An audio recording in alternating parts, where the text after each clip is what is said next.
SSC result 2025 প্রসঙ্গে কথা বলছি। দেখো, 4টি সুসংবাদ জানালো শিক্ষা বোর্ড, বা অনেক শিক্ষকের সাথে আমরা কথা বলেছি, তারা কিন্তু তোমাদের এই 4টা সুসংবাদ জানিয়েছে। মূলত যে সুসংবাদ জানিয়েছে সেই বিষয়ে কথা বলবো। তো মূল টপিকে চলে যাওয়ার আগে একটি রিকোয়েস্ট থাকবে, যারা এখনো নতুন অবশ্যই চ্যানেলটি সাবস্ক্রাইব করে পাশে থাকা বেল আইকনটি বাজিয়ে দাও। যারা ফেসবুক পেজ থেকে দেখতেছো অবশ্যই ফলো দিয়ে লাইক দিবা, কারণ একটি লাইক আমাকে নতুন আপডেট দিতে উৎসাহিত করে। তো শুরু করা যাক। দেখো, অনেক শিক্ষকেরা বলেছে যে আমরা সিকিউ যে অংশটা সেখানে আমরা গ্রেস মার্ক দিয়েছি। 1 নাম্বার যে সুসংবাদ সেটা হচ্ছে সিকিউ তে গ্রেস মার্ক দেওয়া হয়েছে। এখন শিক্ষকেরা বলেছে আমরা যথেষ্ট পরিমাণ চেষ্টা করেছি শিক্ষার্থীকে ভালো মার্ক দেওয়া। এখন অনেক শিক্ষার্থী দেখা যায় যে ভালো মার্ক পায় নাই, খাতায় একদম ফাঁকা রেখে আসছে, তাকে তো আমরা মার্ক দিতে পারি নাই। তবে দেখা যায় যে যে সকল শিক্ষার্থী খাতা ফাঁকা রেখে আসে নাই তাদেরকে পূর্ণাঙ্গ নাম্বার দেওয়ার চেষ্টা করেছি। আর দ্বিতীয়ত, এমসিকিউতে শিক্ষার্থীরা গ্রেস মার্ক 1, 2, 3 পাবে। এখন এইটা পাবে কেন বলতেছি, এটা কিন্তু যুক্তি আছে। কারণ হচ্ছে যে প্রতি বছর আমরা লক্ষ্য করি যে গ্রেস মার্ক কিন্তু এমসিকিউতে দেওয়া হয়, কারণ কিছু কিছু শিক্ষার্থী আমাদের প্রশ্ন করে যে আমার 6টা 7টা 8টা এরকম এমসিকিউ হয়েছে, আমি কি পাস করব?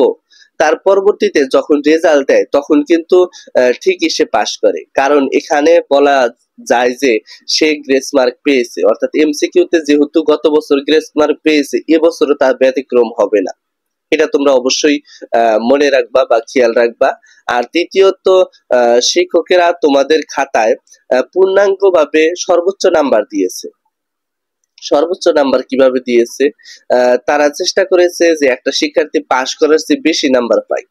শিক্ষকেরা বলেছে আমরা চেষ্টা করেছি যে সকল ভালো শিক্ষার্থী, অর্থাৎ হাতের লেখা যার ভালো আছে তাকে একটু বেশি মার্ক দেওয়ার জন্য, কারণ আমরা ভেবেছি এই শিক্ষার্থী হয়তো বা A+ করবে, কিন্তু আমরা আন্দাজ করতে পারি নাই যে একবারে 100% বলতে পারি নাই যে এই শিক্ষার্থীরা A+ করবে কিনা। তবে তার নৈর্ভিত্তিকের উপর ডিপেন্ড করবে। কিন্তু দেখো, এমসিকিউ আর সিকিউ যখনই এক জায়গায় করা হবে তখনই কিন্তু তার A+ হইলো কিনা, তার পাস হইলো কিনা এটা নির্ভর করে।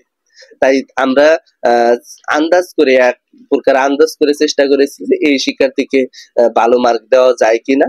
আর চতুর্থত যে বিষয়টা সেটা হচ্ছে যে এমসিকিউ আর সিকিউ অংশটা যোগ করার পরে যখনই 1 বা 2 নাম্বার কম থাকবে, অর্থাৎ শিক্ষার্থীর মাঝে 1 নাম্বার বা 2 নাম্বার কম থাকবে, তখনই 1 নাম্বার বা 2 নাম্বার বাড়িয়ে পাস দেওয়ার সম্ভাবনা রয়েছে।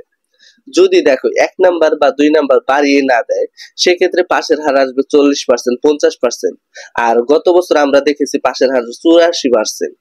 দেখো, অনেক শিক্ষার্থী যারা একদম নাজেহাল অবস্থা, দুর্বল, তারা কিন্তু মানে পাস করতে পারবে না যদি এমসিকিউ আর সিকিউ যোগ করার পরে। অর্থাৎ এটা কিন্তু বোর্ড কর্তৃপক্ষ তারা একটা যোগ করে, এবং যোগ করার পরে দেখা যায় যে অনেকে 33 পায় নাই, দুইটা মিলা 33 পায় না, সেক্ষেত্রে কিন্তু তারা 33 দিয়ে দেয়, সমস্যা নাই। আর কিছু কিছু শিক্ষার্থী আছে তারা A+ এর জন্য 78 পায়, 79 পায়, তখন তাকে 1 বা 2 মার্ক দেওয়া হয়।